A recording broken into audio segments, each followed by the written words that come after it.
કદાચ ભૂવો તો ઘેર જઈને ઊંઘી ગયા, પણ રમેશભાઈ અવસર કરવો તો 5મા મહિના, ભૂવાના તકલીફથી મન પાછું પડ્યું. તો મારા ભટિયોણીના ભગવાને હું કહેશે ધણીને આજ કદાચ બેહવું હતું, પણ બેહાય એવી વેળા નહીં. આ સભા મૂકીને જવું નતું, પણ કદાચ કાઠું બહુ કાઠું પડ્યું છે ઘેર જતા. તો લેબડાની માતા મારા દીપોના ભગવાનને કહેશે 100 દવાખાને જઈને આયા.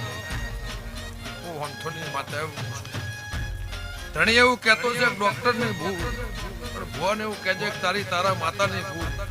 જગતનું કોઈ દેરું તો ન વળતું, કોઈનું દરદ દુઃખ તારા ઘેર આવ્યું એવું ઉંટડાની માતા કહું. પણ લેબુ હુકાય એમ દુઃખ હુકાય, લેબુ હુકાય વાળનો કોંટો હુકાય એવડી દુઃખ હુકાઈ જાય તો એને ચોંટી પડજો અને એને ગમે કરજો. મારા દેવના, મારા ગોગાના, મારા દીપોના પ્રભુ બાપો.